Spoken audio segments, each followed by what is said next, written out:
So the Reason Rally, the largest gathering of non-religious people in history, sounds like the sort of thing I'd like to be part of. I wonder what their issues are. LGBTQ equality? What? That's their lead issue. Well, what else they got? Well, they got climate change. That's hopeful. Still not really seeing anything for the non-religious, though. What else they got? Women's reproductive rights. What? And that's it. That's all of their issues. Honestly, that's sounding more like a social justice warrior pride march than the largest gathering of the non-religious in history.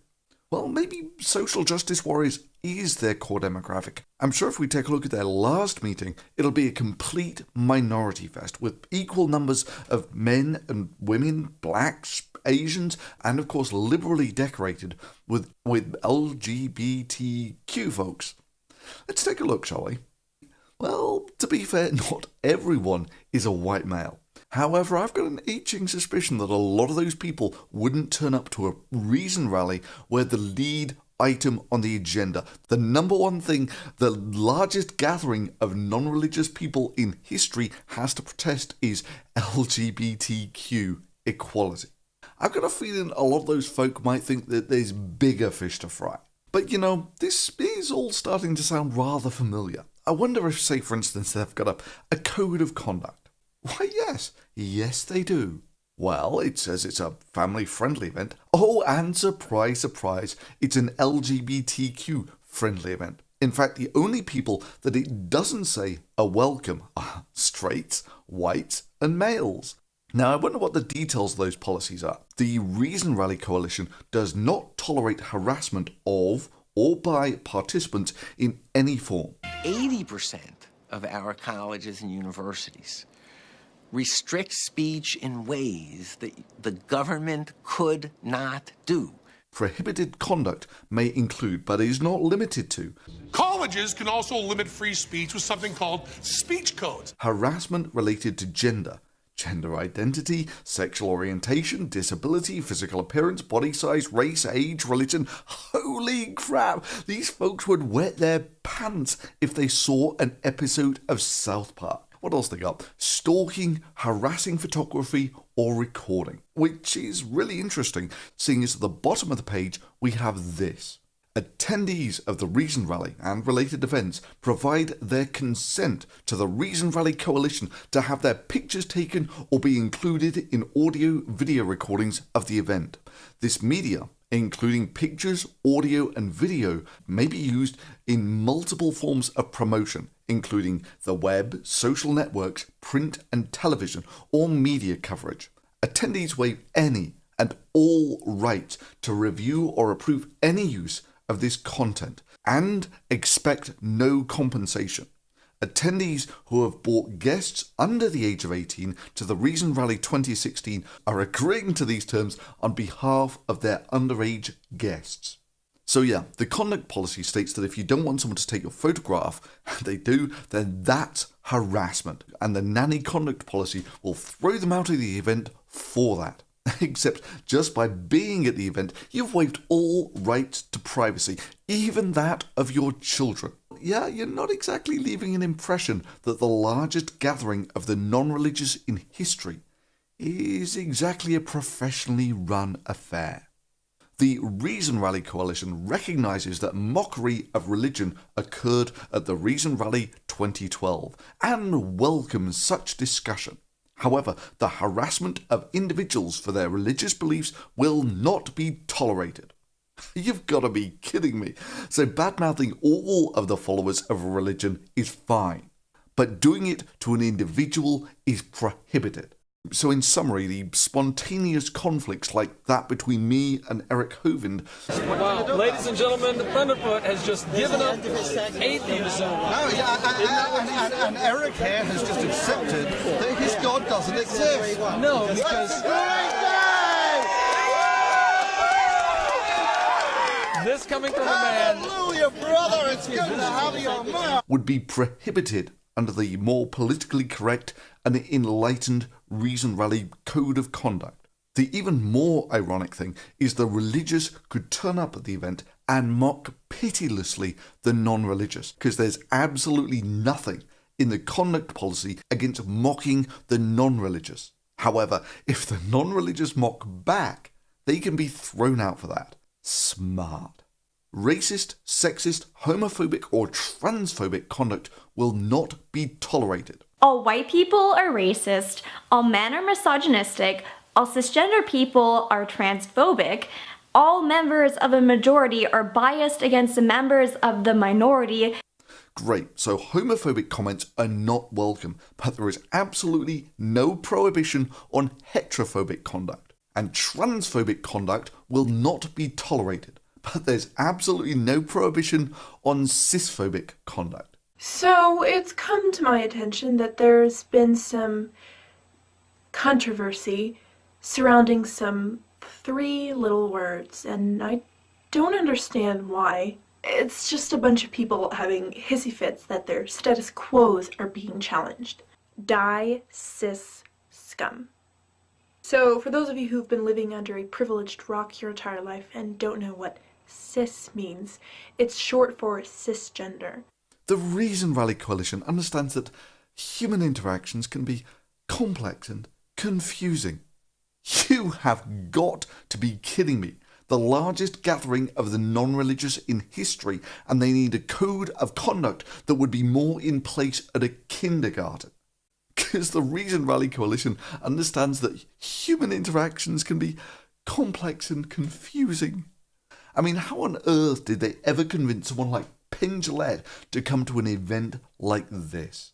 Teller and I are easy to offend. Some clergy claim that the tsunami in South Asia was a test by a loving God. Just shoot us. We're all offended all the time, and we don't have a fucking right not to be offended. A free country is a marketplace of ideas, and college should be more free, not less. And yeah, you know what else you would have thought would have been a bastion of free speech? Something calling itself the Reason Rally. And just in case you're in any doubt about this event, this is part of the Code of Conduct. Please listen to trans with a little star. Please listen to trans people's needs and stories when they're volunteered. But please respect people's privacy and boundaries, and do not ask questions that you wouldn't ask of anyone else.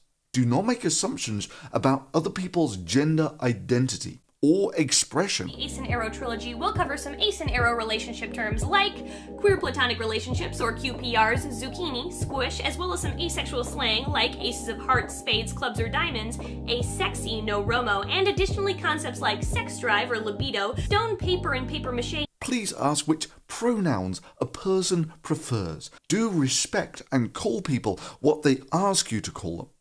Sorry boys, that's just a deal breaker. Although part of me is tempted to go and just let everyone know that my personal pronouns are Your Highness, just to get everyone who doesn't respect my personal pronouns thrown out for hate speech.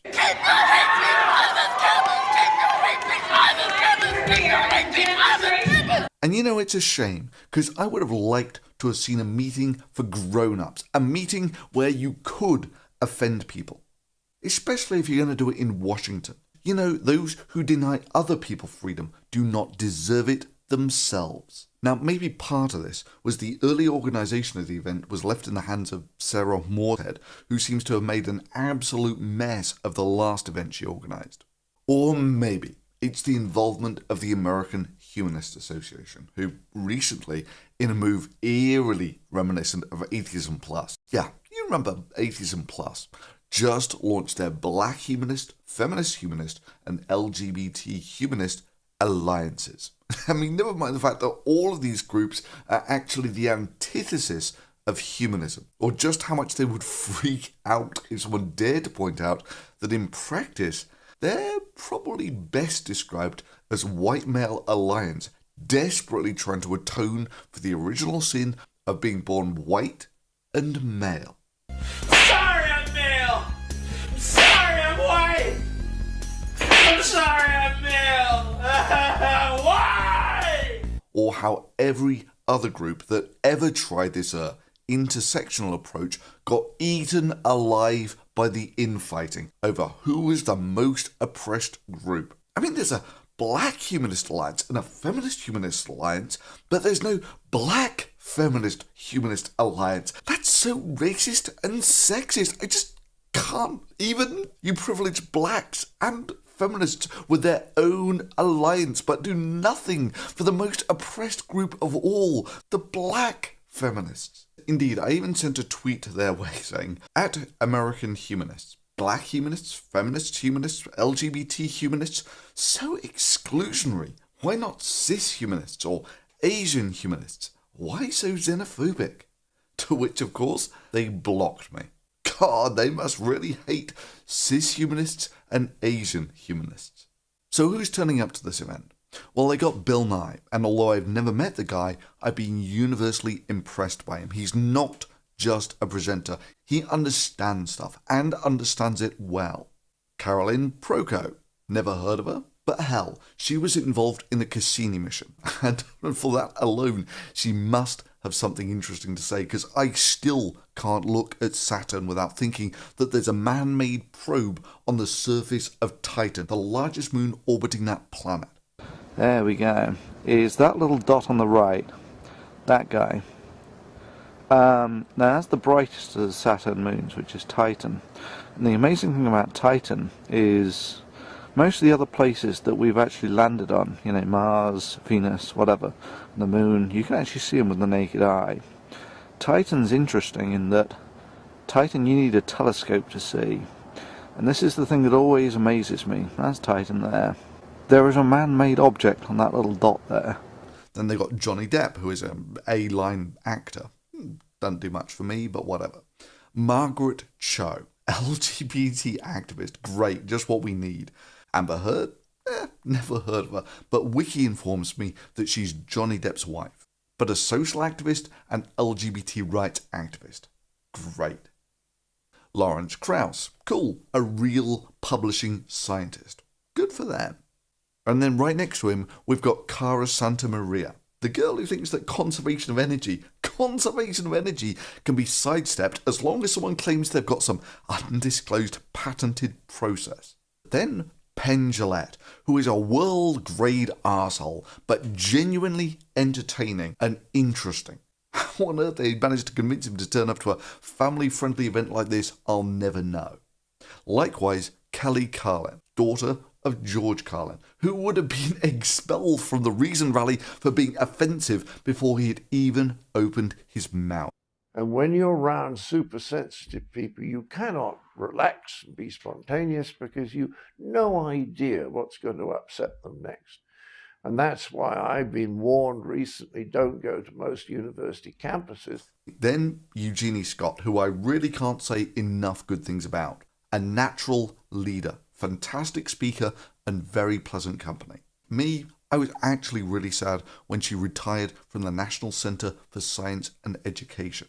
Then last, but not least, John Delancey, the enigmatic Q from Star Trek. And I am sure that he dies a little inside whenever a fan of sorts says that sort of thing. But whatever, I thought he was fantastic as Q and wouldn't mind seeing what he has to say. So did I really make this video bad-mouthing the Reason Rally? Well, in part, yes, and for good reason.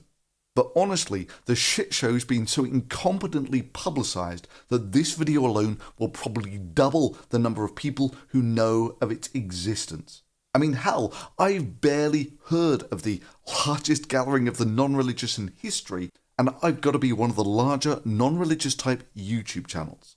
And you know what, Reason Rally organisers? If people don't know that you're having an event, it's going to be pretty hard for people to turn up to it. You know, if you'd actually had some experience with viral media and the such like, you could have at least invited one person off of YouTube. Seriously, how can you organise something like this in 2016 and not have someone from YouTube? I know, all the popular non-religious YouTubers, just like George Carlin, would have been expelled before they even got to the stage by the permanently triggered.